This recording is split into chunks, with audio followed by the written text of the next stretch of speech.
A quick disclaimer before we begin. The PEMF podcast does not contain any medical advice, and the content provided is for informational purposes only. If you have any health concerns, please visit a healthcare professional. Welcome back to the PEMF podcast. Today, we're going to be doing our 2025 review of what you may have seen called infrared PEMF mats, or PEMF mats that include a few different therapies and always normally crystals that a massive range of brands sell. We did one last year in 2024, but that episode was very basic and only really surface layer review. This year, we've taken more time and done more research, and we've even bought a few of these mats, including probably one from one of the most well-known brands, but also that we went directly to one of the manufacturers that told us that they supply over 300 different brands the same exact mat. We did the testing and we found some pretty scary stuff. Yeah, the results were pretty shocking considering these mats are the most common on the market. Sometimes one performs better than the other, but every time they were still bad. But before we get into it, let's just clarify what mats we're actually talking about, as there was some confusion on this in the 2024 version. Yes, in terms of benefit of this episode, if it looks anything like the mats on the thumbnail of this episode, or it contains crystals, or even the two mats hanging up behind me, then it is what we're talking about, and there's absolutely no exception to the rule. Why is it that they all look the same and all of these brands almost seem to sell the exact same mat? Is that just what PEMF mats look like? No, and that's what we need to come away from. PEMF don't all look like this, nor do they need to look like this. They just seem to use the same style, as they come from a small number of either Chinese or Far East suppliers. We know China makes most things, but why is it an issue when it comes to PEMF? So yeah, let me be clear from the outset. China can make some very good products, and they do make some pretty good PEMF devices. However, if they're looking like this is kind of an exception.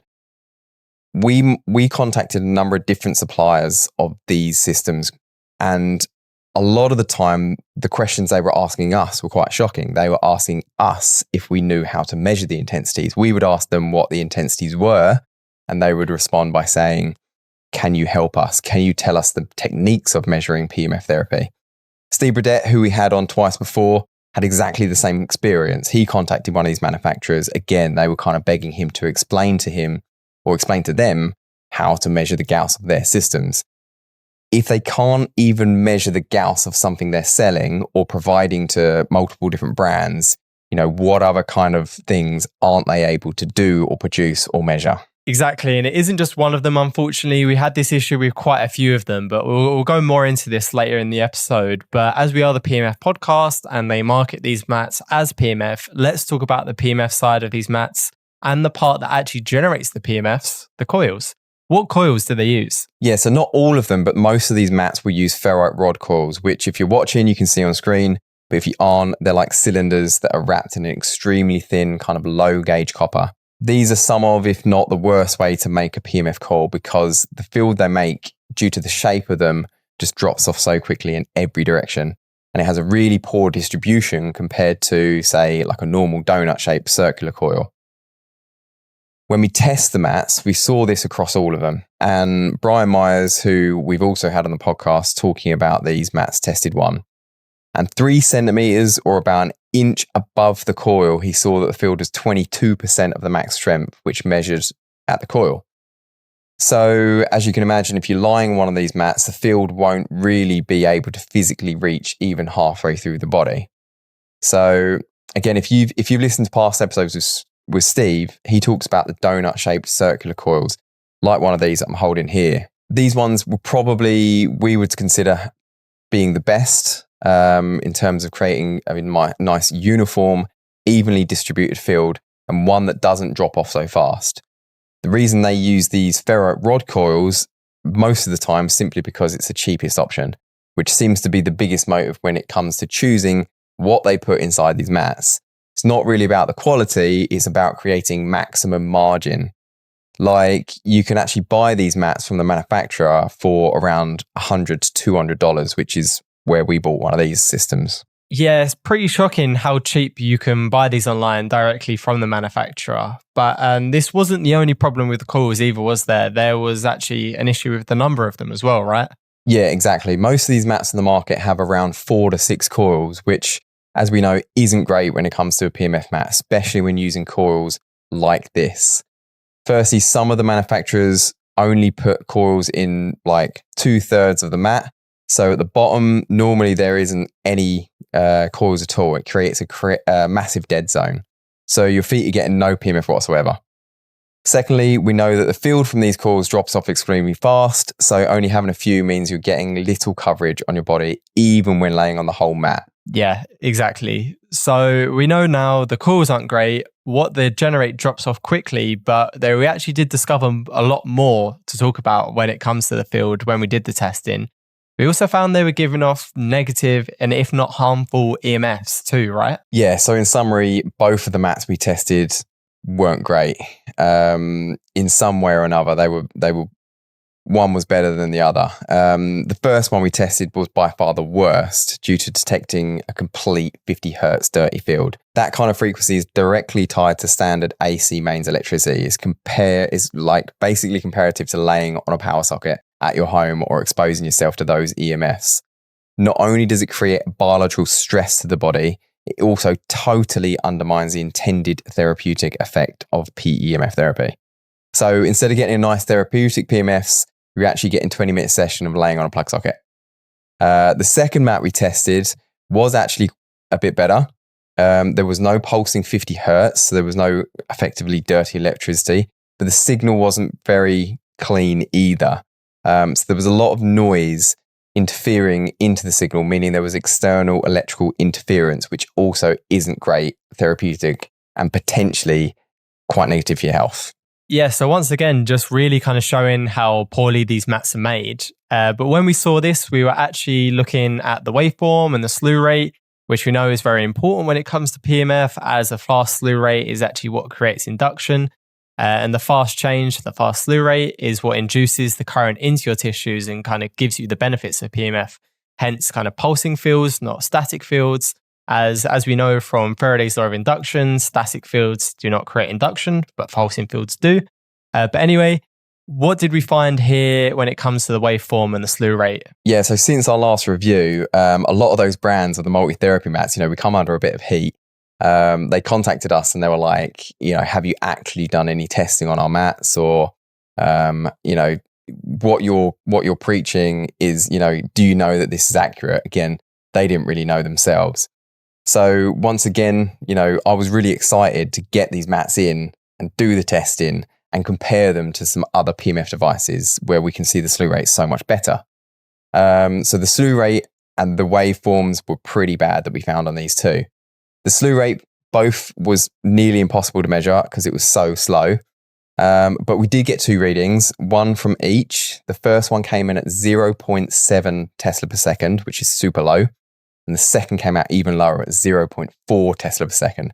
So the change in the magnetic field is so slow that it makes you think, can it even induce a current or any of the tissues in your body? They also use sine waves, which we know is a very slow change type of waveform. Ideally, when you're looking for a PMF device, in my opinion, you want to be looking for either a sawtooth or definitely a square wave, because these induce much faster slew rates. Yeah, square wave has been shown to be one of the most effective on cells, probably likely due to its fast slew rate. But we're then moving on to probably one of the things that people look at first when it comes to PMF, definitely do when they come to us, is the intensity. And what did we measure here? So actually, when it comes to intensity, these weren't actually too bad. There are a lot of buts included in this, though, because the first one being, as we said at the start of these, a lot of these manufacturers don't know how to measure their intensity and have asked us how to do it. This is probably why these mats have poor disclosure when it comes to the specs. They don't really know what it is. We also reached out to the seller of one of these mats and asked them what the intensity was, and we never really got to the bottom of it. They were sending me the volts ranges, and anything but pretty much everything apart from the actual intensity. in the end, we both gave up, and they actually sent me their complete technical information, technical file, which I found quite surprising on the device, which was still pretty incomplete. So the manufacturer doesn't really know what they're making, and the resellers don't really know what they're selling. It is actually a complete mess. We also went to a show a while back, and one of these resellers was claiming that their mat went up to 1,000 Gauss, which is quite strong. But when we put a static magnet on it, it didn't move an inch. And we usually get a response from a static magnet on around a 30 Gauss system. So it just shows the confusion here with the manufacturer not knowing what they're making and the resellers not really knowing what they're selling. Anyway, we wanted to compare what they say on the intensity is like compared to what we got, but obviously we couldn't do that because they couldn't tell us what the intensities were. But we actually found that one of the mats gave us 21 Gauss and the other one gave us 41 Gauss, which was slightly better, but that was the one that was giving us the 50 hertz dirty electricity too. Really, these aren't bad Gauss rates, especially on a low intensity device. But what we've spoken about before about the coils is that they just drop off so quickly. So just an inch away, you're pretty much getting no reading anymore. So the coils are so bad, they create a bad field Gauss, which, doesn't matter at the end of the day. But what was also worth noting that some of these mats were also seen to be putting metal rods, ball bearings, or like strong static magnets in the center of the coil, so that when you measured it, you actually got a higher Gauss reading, which obviously isn't a true reading. Yeah, and as well, when some people put the intensity on their product page, which they rarely do, they don't normally use Gauss. They actually use other measurements. Why do they do this? Yeah, and actually this problem isn't just a multi-therapy far infrared PEMF thing.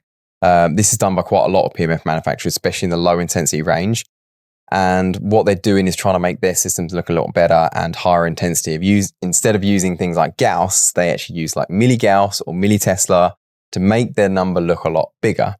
So it's like what they do with calories in food and portion sizes. In this case, they're saying 1,000 milligauss instead of 1 Gauss. It's just another way that these sellers try to confuse the market and trick you into thinking you're getting a higher intensity system than you actually are. One other thing to note about the far infrared side of these mats is that tends to be the therapy that gives off the most radiation when you turn it on.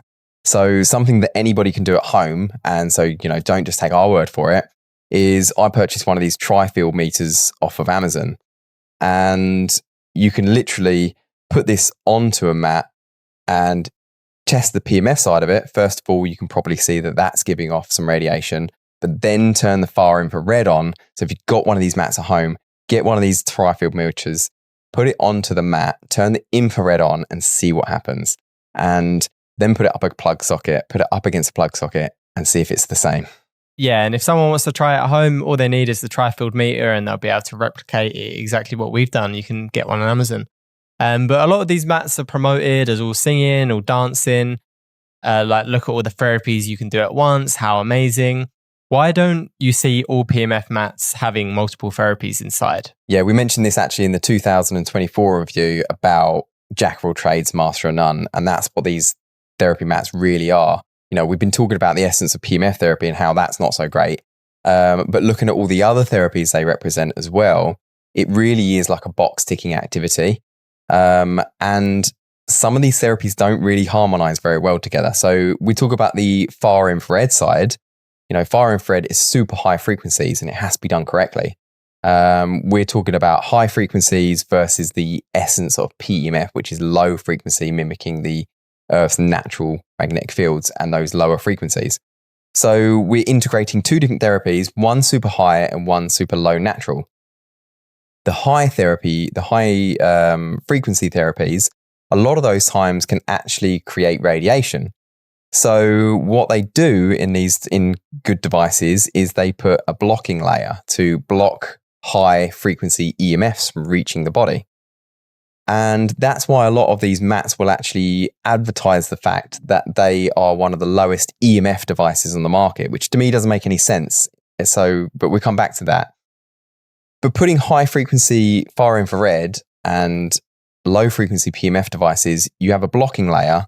Some of them have done it where they've put the blocking layer at the top to protect the body, then you block in the PEMFs. Some of them put them in the middle, and then you're not getting a very harmonious kind of therapy between the two.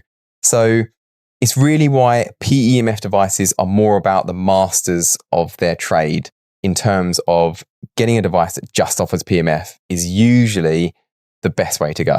Yeah, and we'll go into some of these therapies, and we'll start off with the one that has unfortunately been shown to be the biggest scam, really, for lack of a better word. The negative ion feature, which is probably one of the biggest selling points these resellers promote about these mats. What did we find out here? So yeah, once again, we had Brian Myers on this podcast, and he tested the negative ion features on these mats with a top of the range negative ion reader that was expertly calibrated, and he left the mat on for an hour and tested it and got 0 reading for negative ions. He then found out that to get negative ions from crystals like what can be found in these mats, they actually need to be heated to 1,100 degrees Fahrenheit, which the mats obviously aren't going to be able to reach. So despite there possibly being something in crystal healing, I'm not saying anything about that, giving these mats the ability to provide negative ions, he proved is just completely not true. He also found that the heating elements in the mats they use cost around $2 for the whole mat. And this is something they really promote. So showing again how cheap these are to produce and to make. For sure. Then there is the red light therapy that is a popular reason people get these mats, and something we have been talking about a lot more on the podcast recently, as it stacks really well with PEMF. But what did we find out here about the red light? Yeah, so once again, Brian measured the radiance coming from these mats. And for anyone who doesn't know what the radiance is, it's the strength of the red light, which is measured in milliwatts per centimeter squared. He got 1.26 from the mat that he measured. And to put that into perspective, when measuring a red Christmas tree light, he got 1.07. So there was a very marginal difference between the strength of these mats compared to Christmas tree lights. And we know that the therapeutic level tends to start at about 5 milliwatts. So it doesn't even reach that, and it's nearly 5 times below the lowest level to make it actually a therapeutic claim. The worst thing is some of these brands actually even mention high radiance on their mats on their website, which I think is just a joke. It's worth noticing though, if you're listening to this and you have one of these mats and you think it's a higher radiance because of what the reseller said, then ask them the question, ask them what the radiance is, and also ask them how they measured it. Was it measured with a solar meter, which will give higher readings, or a light spectrometer, which is the right way of measuring red light, and that will give you the true reading? Yeah, it's definitely worth checking what measurement tool was used, as it will create a significant difference in the readings. But it's not even just how strong these bulbs are either is the issue with the red light on these. It's actually how many bulbs they have and how the red light actually ends up being applied, isn't it? Yeah, exactly. So most of these boast about how many bulbs they have, which is usually between 12 and 13, and claim that they have full body red light, which in comparison to a panel like of 800 to 1,000 bulbs, this is completely irrelevant. And it's far from the truth saying it's full body. These bulbs, they're extremely small. We measured them to be 0.5 centimeters. So they're around about the same size of what you would see on an LED strip, likely because they are just, that's what causes such a low radiance reading as well. The massive issue comes when these are applied, as we know that red light only works where it's being shown to the skin. And, unlike a panel where you would sit around 6 inches away so you can get good coverage of the light, you're actually directly on top of these LEDs so that you're only getting 0.5 centimeters of coverage from each light. So if a mat has 12 LEDs, you're getting less than 2.5 centimeters of coverage and still under 6.5 centimeters of coverage from a 32 LED mat. So to call it a full body red light is just completely false.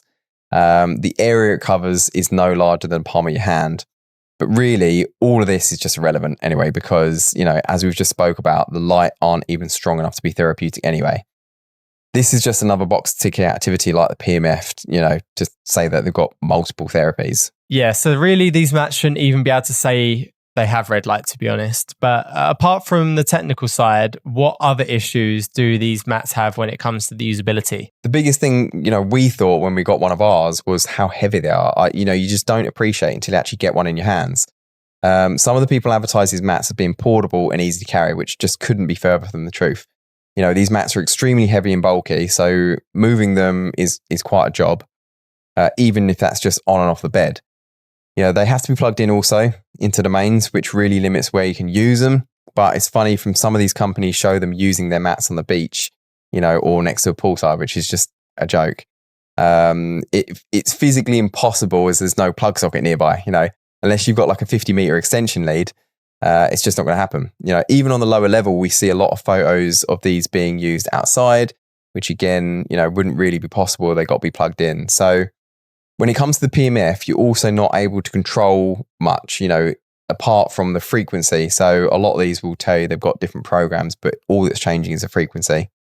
They're limited in that regard. Also, a lot of them claim to have grounding frequency, and that you can ground on these mats, which is also a little bit misleading because you can't really ground on a PEMF mat. It's not the same way as you would ground outside.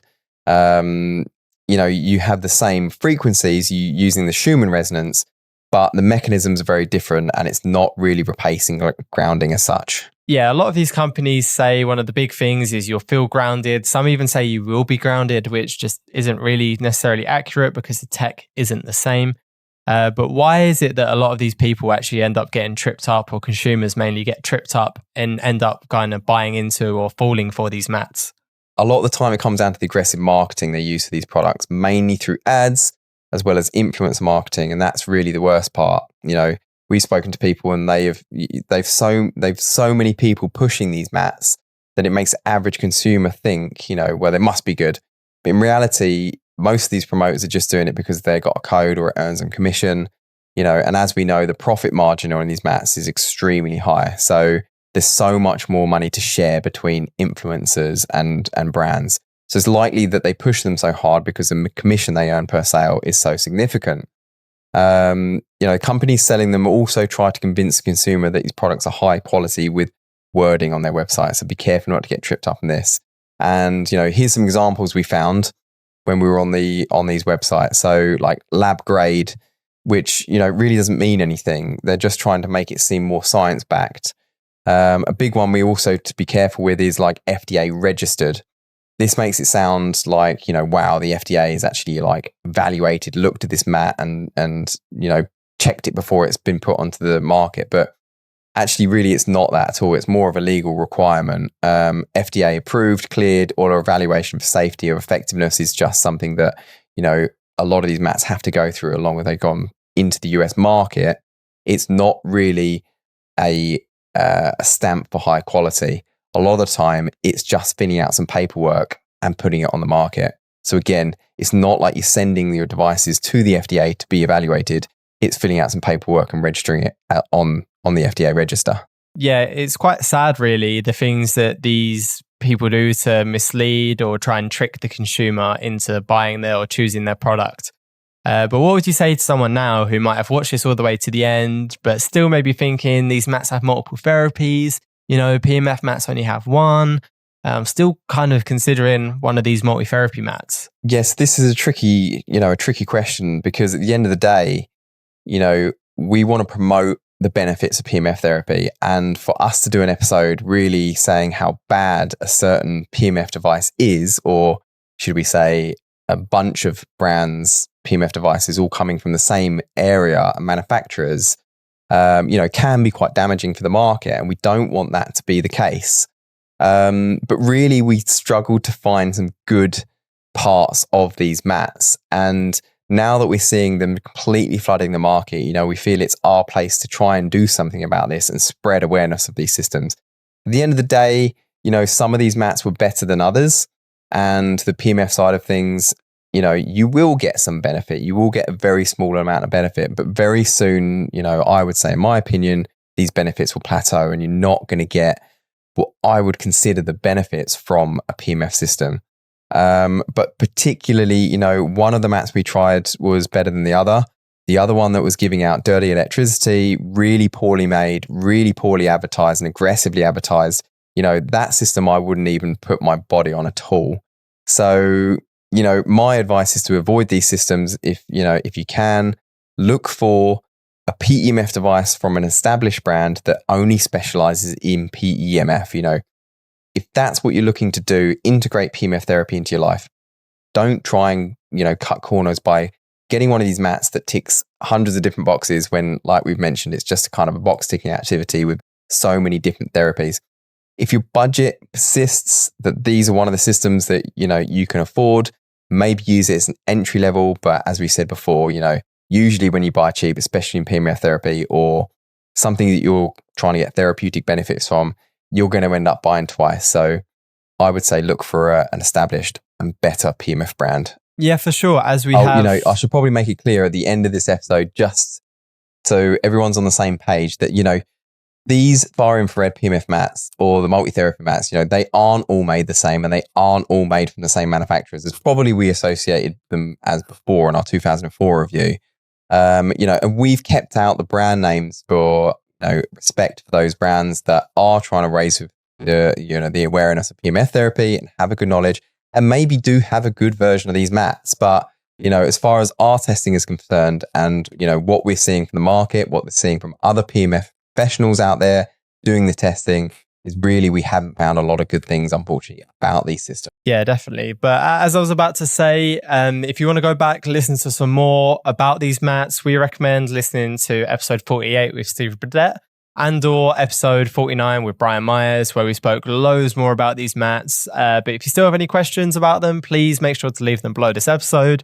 Or really, if you have any questions in general, please leave them down there. While you're there, also make sure to subscribe, leave us a 5-star rating on whatever audio platform you're on. It just helps us get more amazing guests on in the future and helps us make more and more of these episodes for you. But thanks again for listening to the PEMF podcast.